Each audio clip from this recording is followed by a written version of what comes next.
Afinal de contas, o que é o liberalismo? Um pequeno resumo. O liberalismo é uma corrente filosófica, econômica e política que surgiu entre os séculos 17 e 18, como reação ao absolutismo e ao mercantilismo predominantes na época. Em essência, o liberalismo promove a liberdade individual, o direito de propriedade e o livre mercado, defendendo que o Estado interfira o mínimo possível na vida dos cidadãos. A ideia central é que indivíduos livres para fazerem suas escolhas econômicas e sociais, dentro de um sistema jurídico que garanta direitos básicos, tendem a promover uma sociedade mais próspera e equilibrada. Origens e contexto histórico. O liberalismo tem suas raízes na Inglaterra do século XVII, com pensadores como John Locke, que defendia o direito à propriedade e a limitação dos poderes estatais. Ele se consolidou no século XVIII com autores como Adam Smith e Montesquieu. Adam Smith, em sua obra A Riqueza das Nações, 1776, formulou conceitos fundamentais para o liberalismo econômico, defendendo que o mercado, por meio da mão invisível, seria capaz de organizar a economia de forma mais eficiente do que qualquer planejamento centralizado.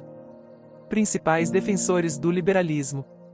Além de Locke e Smith, o liberalismo contou com a contribuição de diversos pensadores ao longo dos séculos.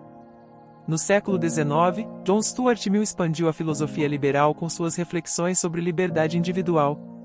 Já no século XX, Friedrich Hayek e Milton Friedman se tornaram importantes defensores do neoliberalismo, uma vertente que reafirma a importância do mercado livre e critica a intervenção estatal excessiva. Países que adotaram o liberalismo. Países como os Estados Unidos e o Reino Unido aplicaram princípios liberais ao longo de sua história, especialmente no que se refere à economia de mercado e aos direitos civis. Na segunda metade do século XX, com as reformas neoliberais, países como o Chile sob o governo de Augusto Pinochet adotaram políticas inspiradas nas ideias de Friedman e da Escola de Chicago, resultando em um modelo de economia aberta e de mercado. O liberalismo no Brasil. No Brasil, o liberalismo nunca foi adotado plenamente. Historicamente, o país alternou entre períodos de maior ou menor intervenção estatal, com uma tradição de Estado forte e centralizador. Contudo, o liberalismo ganhou alguma relevância na década de 1990, com o governo de Fernando Collor e, posteriormente, com Fernando Henrique Cardoso, quando houve uma série de privatizações e reformas econômicas. Atualmente, algumas lideranças políticas e economistas, como os grupos e partidos de orientação liberal, como o Partido Novo, e personalidades como Paulo Guedes, defendem princípios liberais no Brasil, especialmente na área econômica. Consequências práticas do liberalismo no Brasil. As práticas liberais no Brasil geram discussões. Por um lado, as reformas liberais e as privatizações contribuíram para reduzir a presença do Estado em alguns setores, teoricamente permitindo maior eficiência e competitividade. Por outro lado, o país ainda enfrenta barreiras como a burocracia, corrupção e desigualdade social, o que limita a aplicação plena de um modelo liberal. A infraestrutura e serviços essenciais, como saúde e educação, permanecem fortemente dependentes do Estado, dificultando a adoção de um sistema econômico liberal completo. O liberalismo é bom? A resposta depende da perspectiva.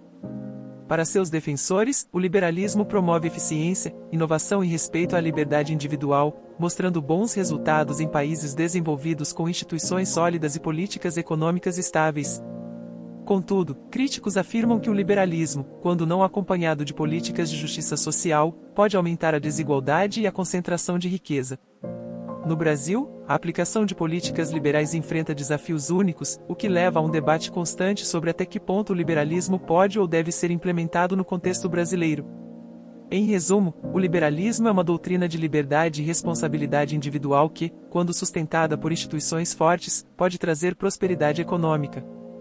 No entanto, sua aplicação no Brasil ainda encontra resistências e complexidades, tornando o impacto prático dependente do equilíbrio entre liberdade econômica e justiça social.